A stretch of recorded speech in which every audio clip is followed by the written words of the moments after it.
Ready to release na po yung ating Smiley Edition na 4-wheel drive single power slide. Ito po ay DA64W Smiley Edition. Kulay niya ay white. Latest yung kanyang headlight. Fully tinted na yung kanyang mga salamin. Pa-additional siya dito ng chrome side mirror cover with signal light. At saka door chrome handle. Nagpa-additional din siya ng carrier. Ang kanyang gulong po dito ay 155 by 65 rim 14. So ito po ay single power slide. So ganyan yung kanyang loob. Ayan, meron na siya ditong padding na leather. Naka new upholstery, gray and black combination. Ito po ay automatic transmission. Meron na siyang libreng 7 inches na stereo with reverse camera. Naka-aircon na siya, guys. Kanyang sun visor. Tsaka merong lagayan ng eyeglasses. Ito yung kanyang room light. Ayan, new ceiling na siya. Ito po ay 5-seaters na unit. Pero pwede nyo pong padagdagan ng extra seat sa likod. Ayan, naka-new matting. Yan, new ceiling. Ito yung kanyang likod.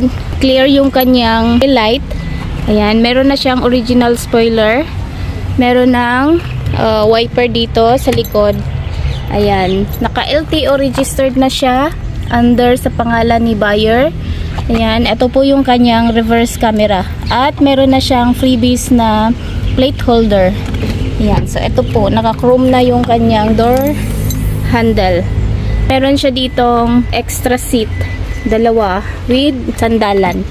Fully tinted na yung kanyang mga salamin. So, ito po ay single power slide. Ayan, mag-automatic slide po yung dito banda na sliding door. Kompleto po tayo ng mga seatbelt dito sa likod at saka doon sa harapan. Captain seat po yung kanyang mga upuan. Merong headrest and armrest with cup holders. Merong mga handle dito. Naka power windows na siya. Ito po yung adjuster ng kanyang side mirror. Auto fold ng kanyang side mirror. Ayan, dito po yung switch ng kanyang power slide. Ayan, mag-automatic slide siya. Ayan. Mayroon siyang turbo timer. Ang kanyang makina ay nandito sa ilalim ng kanyang upuan dito sa harapan. Ang makina niya ay K6A engine, 3-cylinder, 660cc. Hindi po mainit kahit nandito yung makina niya dito sa ilalim ng upuan dahil meron siyang makapal na insulator doon sa loob. Original yan from Japan. Ayan, new matting. Ayan. Ang basic setup ng ganitong unit ay 300,000 pesos. Ayan. So, ang inabot ng unit na to ay 317,500 pesos. Dahil nagpa-additional siya ng carrier. Extra seat siya. Turbo timer at saka yung kanyang side mirror cover with signal light. Kaya umabot siya ng 317,500 pesos. Yan. Kung gusto nyo pong mag-order ng mga ganitong unit, i-message nyo lang po kami sa aming FB page, JN Auto Parts, or call Miss Jane 0938-5664667. Maraming salamat po. Amping Kanunay!